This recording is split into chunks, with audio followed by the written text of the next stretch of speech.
কালকা আমার বারিন্দাটা খুব ভালো করে পরিষ্কার করছিলাম। দেখো আজকে কিন্তু আবার নোংরা হয়ে গেছে, কারণ সেন্টারিংয়ে কাঠটি আজকে খোলা হয়েছে।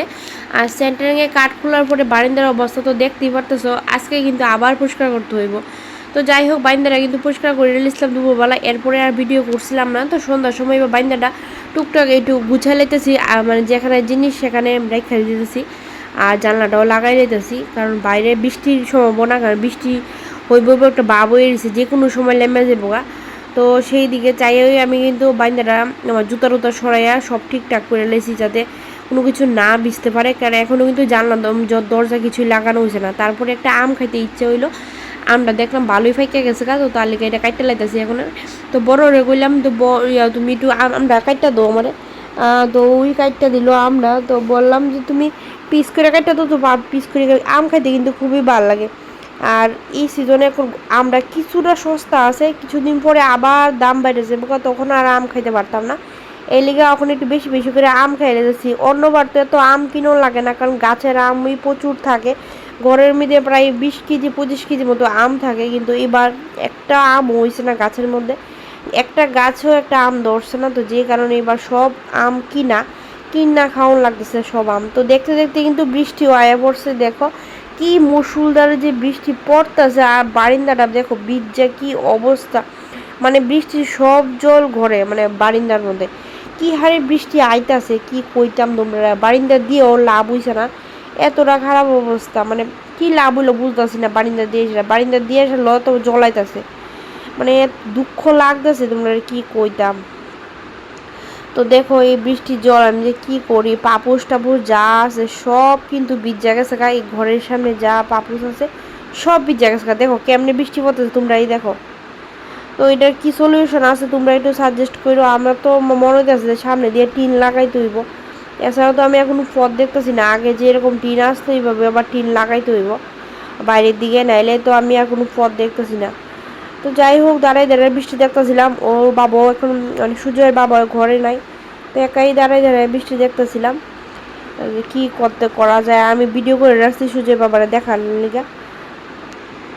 আর এদিকে তোমরা একটা ম্যাজিক্যাল জিনিস দেখায়। তো সুজয়ের বাবা বাজার থেকে আয়া পড়ার সময় দেখো একটা ধন্যা পাতা আনছে। জানি না এটা কী ধরনের ধন্যা পাতা, এত বাজে গন্ধ এর বিনে।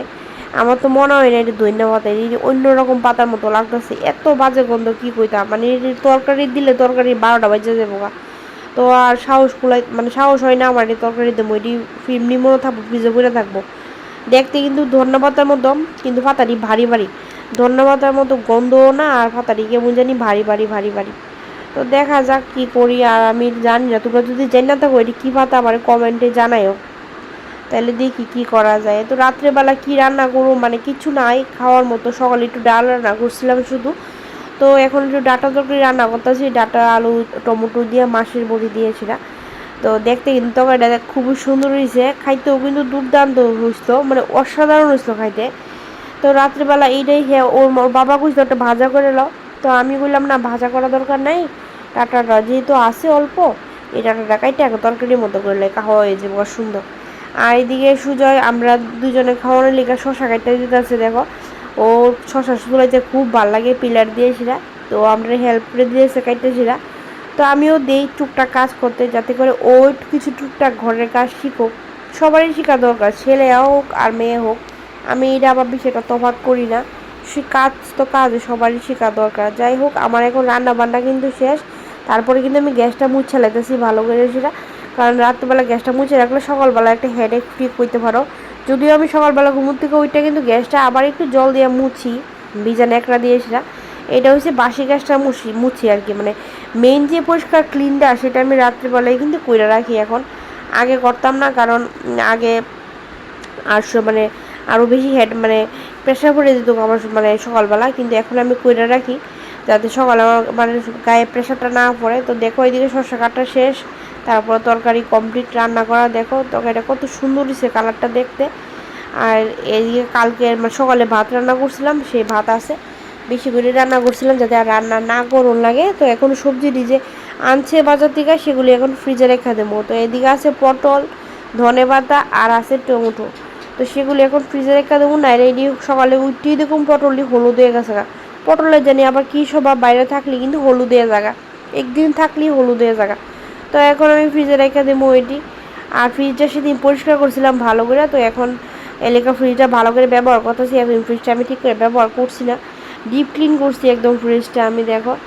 তো এখানে কিছু জায়গা জিনিস রাখলাম, বাজার আর জায়গা হইতেছিল না, তো এরপর ভিতরে রেখে দিলাম। তো ভিতরে মোটামুটি আমার জায়গা হয়ে গেছে গা। ঘরে আনার পর সবজির সঙ্গে সঙ্গে যদি ফ্রিজে রেখে দোন যা মানে গুছায় প্যাকেটিং করে, তাইলে কিন্তু সবজি খুব ভালো থাকে। আর যদি একটু মানে লেট করে রাখা হয় তাহলে কিন্তু সবজি নষ্ট হয়ে যায়, আমি দেখছি পাকা পাকা ভাব ধরে জায়গা। তো বন্ধুরা যাই হোক, এখন আমার তো সব কাজ শেষ, এখন আমরা খাবো, ভাত খাবো একটু পরেই। আজকে ব্লগটা কেমন লাগলো আমার কমেন্টে জানাইও, আশা করছি তোমরা ভালো লাগবো। আর বেটার বেটার ব্লগ নিয়ে আসার চেষ্টা করুন, ভিডিও নিয়ে আসার। তোমরা কমেন্টে জানাও আমার ভিডিওর মধ্যে কী সমস্যা আছে, তো আমি সেটা ঠিক করার চেষ্টা করবো। টাটা।